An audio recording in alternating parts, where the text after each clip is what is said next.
There we go. It started. Well, hello and welcome everyone to this last webinar of the season. Today we're going to talk about course evaluations. Throughout the webinars, we've talked about evaluation, a lot about peer evaluation, but it was mostly about evaluation by students. And actually today we're going to talk about the evaluation of courses by students. So it's a continuation. Feel free to watch the replays of all our webinars. You will probably receive an email at the end of this session that will give you a brief recap of all the webinars we've done. And you can absolutely go back and watch them if there are topics you missed but are interested in. So as I was saying, we're going to talk about course evaluations. But to start, I'll introduce myself. So as usual, for those who don't know me, my name is Florent, and I'm a coach at Challenge Me. We work with most higher education institutions and have integrated into these schools tools for, let's say, ease of use. You'll see that in the case of course evaluations, direct integration into the tool is extremely important. I'll talk a bit more about that in a moment. So we are integrated with platforms like Moodle, Blackboard, and Brightspace, and other tools that schools use, such as Teams, etc. as well. So in this webinar, we're going to look at what course evaluation by students actually is. Why should we have students do evaluations? Why allow them to assess the quality of a course or teaching? We'll also look at some example of criteria that can be used. You'll see that I've suggested some here on this. I have a slide that presents a few criteria. And when we look at how to create a challenge on the platform, I've included other criteria. That way we get to see a few more criteria in this session, keeping in mind that you can add as many criteria as you like. There are quite a few. We can suggest quite a lot of them directly on the platform, but you can also absolutely create your own criteria. I'll come back to that later. Next, a little checklist, as we usually do a quick checklist of the items to list and prepare ahead of the activity, what needs to be done, let's say, the best practices to put in place to make sure the activity goes smoothly.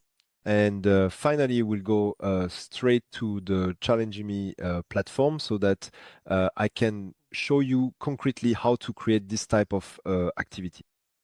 Just so you know, the new version of the platform has been rolled out, so I'll also be able to show you a few new features if you'd like to stay until the end of this webinar. It's optional, but I'll take the opportunity to do so.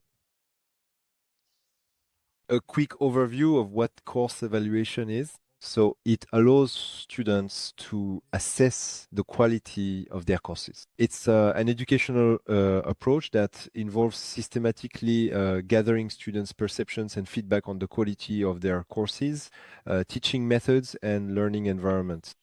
And all of this will, in a way, help to improve overall the quality of the education students receive. That's the main benefit. But how exactly does it help improve the quality of teaching? Through course evaluations by students. So students are given the opportunity to provide feedback to their instructors about the course. So it can be about a course, a program, or a specific instructor. Really, the educational services can set up any kind of activity. We are not necessarily evaluating just the course. We can actually choose to evaluate instructors or even an entire program as a whole. This is to help strengthen the educational dialogue between students and teachers. We know that if we involve students, it allows them to feel more confident about their courses as well. It encourages student engagement, and it's always appreciated by students to see that their feedback has been taken into account and so on. And it also gives them a sense of responsibility. This is an aspect of peer evaluation. Over it gives them a sense of responsibility and allows them to take an active role in their courses and in the evaluations that are carried out. Overall, it still remains quite a strategic matter for schools to be able to assess the quality of teaching. It's something that fits into a quality-driven approach. We know that there are schools that even have accreditations, things like that, evaluations, internal audits, and that have to implement this type of teaching. There are even countries where the evaluation of teaching is becoming directly mandatory. So after each program, after each course, well, not every single class hour, but each course as a whole, students are required to evaluate their courses. And with Challenge Me, we can really help make this type of evaluation much easier. Earlier, I mentioned integration with tools, and we'll be able to automatically integrate Challenge Meso, an evaluation activity, directly into all courses. For example, if you use Moodle, it can be automatically added to all Moodle courses. So that's a big advantage. In fact, if you have, say, 100 courses, you don't need to add them one by one, or the instructor doesn't have to add a Challenge Me activity at the end of each course, set it up, configure the students, set the criteria, and so on. We define a specific model with you, with the schools, and then we automatically add this activity to all the courses. So what's convenient about adding it to all the courses is that even if there are some courses that don't necessarily need to use this teaching method, it's not a problem. The activity is created, it's there, you can hide it, and the students won't participate in it. But on the other hand, if more than half of the courses need to carry out this type of assessment, at least it's added automatically. So that's a major advantage of the platform, which allows you to automatically add this type of activity to each of your courses. Let's take a look at some examples of evaluation criteria that we offer. These are criteria that are available on the Challenge Me platform. As I was saying, this is a first batch of criteria. I've suggested 5 here directly, so you can use them, of course. But each school is free to use its own criteria. There are things that are starting, let's say, to become standardized. For example, in Belgium, this is becoming something mandatory. And the criteria are defined in advance at a somewhat national level, not just by each school. So here I've suggested a few criteria that can be used, along with a specific evaluation method for students that you can use here, as I'll show you later on the platform. You can also use other methods. Here I'm presenting criteria using the star rating system. It's a bit more playful. At least students feel like they can easily rate each element, each evaluation criterion in a simple way. It's something they are used to doing rating with stars. Nowadays, we rate all kinds of services online using stars. So we keep this system for them to assess the quality of their teaching. And this way, I created each criterion clarity of explanations, availability, and attentiveness of the teacher from 1 to 4 stars. But you can absolutely set the level and the number of stars yourself. If you want to give 10 stars, we can definitely give 10 stars. If you want to use 5, you can use 5. Here, I set 4 with 4 specific descriptions linked to each rating. You can leave the descriptions a bit more vague so that the student can really evaluate based on their own feelings. So you really have complete freedom in how you create your criteria. It's important to know and understand that if it's the school will define this type of criteria, and we really give a lot of freedom in that regard. So here, as I was saying, I suggested clarity of explanations, availability and attentiveness of the teacher, relevance of teaching materials, teaching methods used, and assessment of learning outcomes. With this set of 5 criteria, you could say we're covering pretty much all aspects of the course. So to speak, there's really the question of whether the teacher provided a good method for their students. Were the course materials interesting? Were the teaching methods interesting? Were the assessments carried out properly? So with this, we're basically taking a quick look at the whole course so that students can directly evaluate it. Let's take a look at how this appears on the platform and how we can set up these different criteria, because everything depends on that, you know. The evaluation will be based on the criteria. That's what's important. It's essential to clearly define this framework. We look at the little checklist coming up to set up this type of evaluation. What needs to be carefully considered, and the criteria are extremely important. So here's the famous little checklist. Now, one thing we don't always think about when creating this type of evaluation is the desired level of anonymity.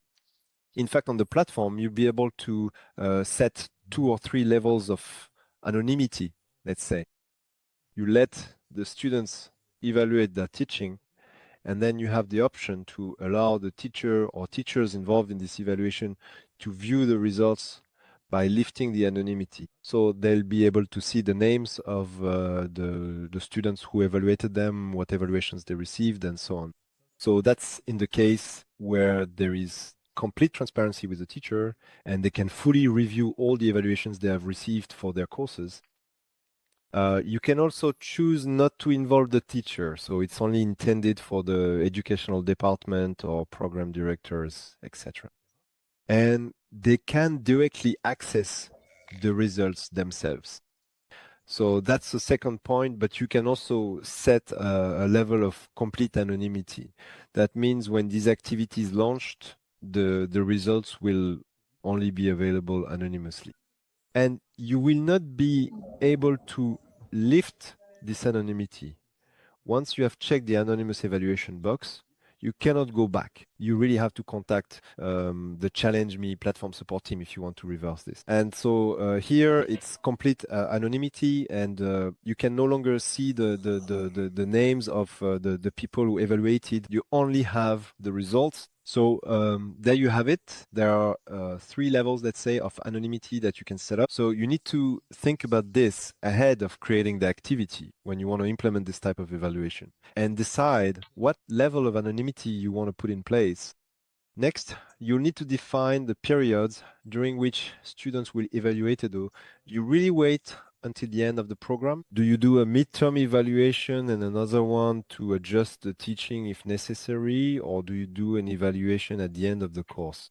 Do you do an evaluation not at the end of every class, but almost? So you really need to define and actually plan out the periods. This is something you can already start thinking about before creating this type of activity. At what point do you want students to be able to evaluate their courses? Next, there are the well-known criteria. So the definition of these criteria. This is something that's recommended, though you're not required to do it, but we really do recommend that you will share the evaluation criteria in advance. So as soon as the course or the program begins, you can share the criteria grid by telling the students at the end of the course, you'll be able to evaluate your classes, and it will be based on this criteria. That way, throughout the course, the students are already starting to think about this criteria and about how they will be able to evaluate the instruction they've received. So it's also worthwhile to possibly define this grid in advance, and why not share it with the students. It's also valuable to present in the same way. Still within the context of sharing criteria, you can really introduce this type of activity to the students, explain the objectives, why it's beneficial for them to evaluate their courses, what they will gain from all this, whether it will actually help improve the teaching or not, how you will take their feedback into account, and so on. So it's also quite important to talk with the students to explain to them why they will need to evaluate, and even to let them know in advance that they will have to assess their courses. That way, they might pay closer attention to the class and to how the courses and programs they are taking are structured. And 3 points after that, well, the most classic one, but it applies to any type of activities to properly supervise the evaluation, to make sure that everyone completes it, that the instructions are followed, and so on. But that's something a bit implicit, actually, which tends to happen naturally. The last 2 points are similar. These are things you can choose to implement or not, such as planning a feedback phase in advance. Once the evaluations have been completed and you have collected the results, what do you do with them? Do you share them with the students? Do you have a quick meeting to see how you can improve things for next year, and so on? So you can anticipate this phase by clearly defining what information you want to gather. This will also be linked to your evaluation criteria, and then how you will implement action points once you have collected all this information. And possibly the 7-point presenting the results to the students. Could this be presented at the beginning of the course by saying, well, in your last course, you brought up these points, and for the next course, we've decided to listen to you and implement these changes and so on. So here it's also interesting if you can to present the results to the students, because it really allows them to see that their voices matter and that their feedback has truly been taken into account, and that things have been improved in certain areas if there were points that needed improvement. So there you have it. That's quite an interesting thing to implement. I think it's not necessarily very easy to do, but if it can be done, it can be really valuable for the students. Let's take a look at how things work on the platform side, specifically on Challenge Me. But first, let's go over a few points about Challenge Me. So as I mentioned, we have predefined templates and criteria that can help guide you through this process. This really makes it easier to create this type of challenge. We have Excel reports that can be downloaded with a single click if you want to review the grades, etc. in Excel. There is also support available to assist you at all times. Automatic reminders are sent by the platform to those starting their evaluations and midway through for those who haven't yet completed their assessments and so on. The platform takes care of all the grade calculations. You can set coefficients, penalties for those who did not participate or for various other reasons. So as you can see, the platform handles all the calculations. We have an AI assistant that provides a summary of the results. So in this case, it can be really interesting. You let all the students evaluate their courses. You activate the AI assistant during this results phase, and it will generate a summary of all the evaluations given by the students. This assistant is customizable. It provides areas for improvement and strengths, and can be quite useful to implement for this type of activity. And then we also have some guides for the participants and educational resources that can be provided to students to explain why it is beneficial to take part in this kind of evaluation. That's it for the slightly theoretical part. Now we'll move on to the more practical section, and I'll show you on the platform how you can set up this type of evaluation. You'll see it's quite quick to set up. I'm going to switch over and share my screen.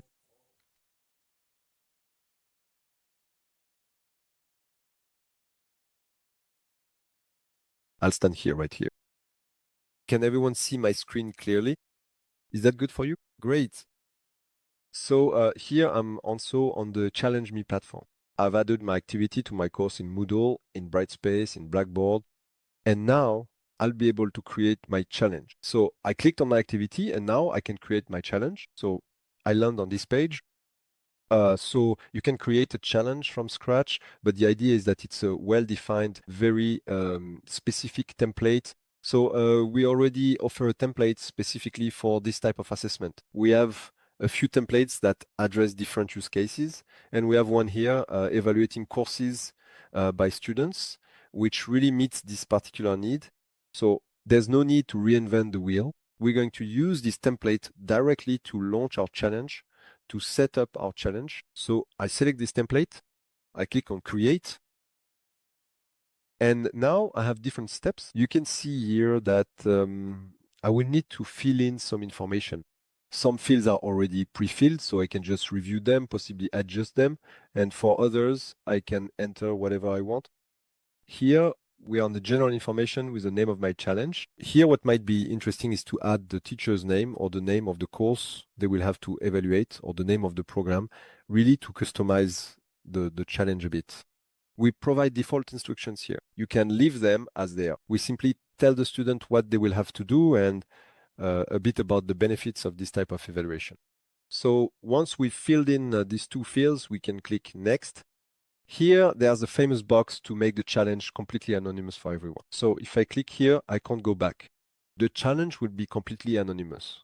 Whether it's for the participants, they will see whom they are evaluating. However, when it comes to the results, I will no longer see the names of the people who did the evaluations at all. I will only have anonymous comments and scores on the interface. By default, I won't check this box, but just know that it is entirely possible to make the challenge completely anonymous in the results. I will click on next. I am going to set up the scheduling here. So simply, this is when the students will be able to evaluate their courses. Here, we already have the phases that have been pre-created since we selected the template. So here, I will click. By default, it put me from June 18th to June 25. I will leave these dates as they are. I can modify them if needed. I can even allow for a slightly later date. We know that some students always have good excuses for being late. So we can set a late evaluation date here if we wish. The platform will communicate the end date, but will remain open, and evaluations will still be possible until the date indicated here for late evaluations. I can enable notifications, which I mentioned to you earlier.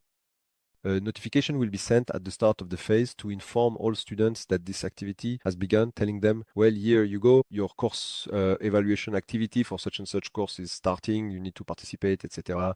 Until what date can you participate? There is also a notification that is enabled here by default at the end of the phase. So this is to remind all students who haven't participated.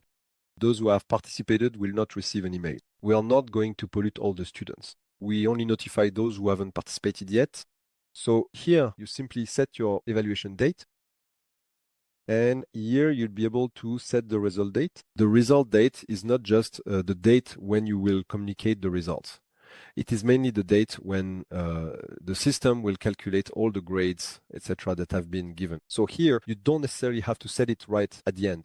If it ends on June 25 at 9 a.m., I can say that I want my results to be calculated the next day, June 26th, to make sure that all evaluations are properly taken into account. I can choose whether or not to enable the notification. That will depend on whether the students need to check the results or not. If the teacher needs to check the results or not, I will choose to enable or not enable this notification. In my view, I will say no, the teacher and the students are not involved in the results phase. So I will uncheck this option here and apply. And so I have slightly changed my my date, and we can see that the results will be calculated by the system on June 26th. That's all for the scheduling. I have set my evaluation date and my results date here. I will now be able to set my instructions. So similarly, by default, there are quite a few instructions here that you can review, leave as they are, adjust, or create your own instructions if you have already written them yourself. We've already done part of the work to help you, but you can absolutely modify it if needed. We describe a bit the different steps, the benefits for the student, etc., the purpose, the various criteria that have been established for this activity, and so on. We remind them that their voice matters, that it is important for them as well to evaluate their courses. There are no instructions for the results phase here directly because we decided that the results would not be visible, so there is no point in providing instructions. Once you have reviewed, modified, or written your instructions, we simply click on Next again. We will move on to the participant step. Here, you will need to do two things. First, you will need to individually add the teachers involved in this evaluation. So which teachers am I going to evaluate? The teacher representing the course, actually. We are not really going to evaluate a course per se. We are going to evaluate teachers who represent this course. So I really need to add people here in the course phase or evaluated teacher phase. Here, I will enter the teachers who represent this course directly in this phase. In the phase where students evaluate the teaching, I will individually add all the students who are involved in this course. Since we are directly integrated with the tools, you just have to click here on Enroll Individually, and you will see the list of all the students in your course. So they can be enrolled directly with a single click here. Everything I'm showing you here is if you create it manually. Obviously, as I mentioned, we can discuss it beforehand and add all of this automatically. We define the parameters of your assessment and add it automatically to all your courses. But Here, what I'm showing you is in a scenario where you come and create an assessment a bit more manually in each of your courses. So let me recap. Here, I can enroll all my students directly with a single click. Once I have enrolled them, I click on next and I see my well-known assessment criteria. So here, I've chosen different ones compared to my earlier presentation. So I've set up various criteria that I'll find here, and I've changed my assessment method. Earlier, I mentioned the STAR system, which works quite well for students. Here, I've chosen a different assessment method. This is the choice of predefined options. Here, for each criterion, the student will simply check the option to assess each one. You can also create this type of criteria. I'm going to edit a criterion to show you a bit how it works when you create or modify a criterion. You simply enter the name of your criterion. You can allow students to leave a comment on this criterion, so to provide feedback or not. By default, this is enabled. You choose the assessment method. You'll find the star rating system I showed you earlier, the number. This is more like I give a grade simply by setting the maximum score. It can be from 0 to 10, from 0 to 20, from 0 to 5. You set the number you want. Same for the stars. I'm not sure if I mentioned that earlier. I think so. You can set the number of stars. By default here, it's 4, but it could be 10 stars, 5 stars, etc. You really define the evaluation yourself. And here I chose the predefined options, and I have my different options that I set manually for each one. I wrote a value with an associated score. So it will go from 1 to 4. And this value is 1 out of 4, that one is 2 out of 4, and so on. This will allow the system to calculate the final score. So here I've defined my different criteria, interaction and engagement in class, the usefulness of the resources provided, workload, and fairness of assessments. There are quite a few criteria that you can find here. If you click on predefined criteria, you can access our entire database of criteria. We have a little over 100, so there are a lot. You can have fun browsing through all these criteria to see if there are any that really match your needs. But if you already have your own set of criteria, you can simply click here on New Criterion and manually add your own criterion. By default, this template includes the criteria I'm showing you now, but you can absolutely delete them if needed. If they don't suit you, you can remove one, add others, and so on. You have complete freedom when it comes to creating criteria. Once we've set the dates, the various instructions, the participants, and the criteria, that's it. We've created our challenge.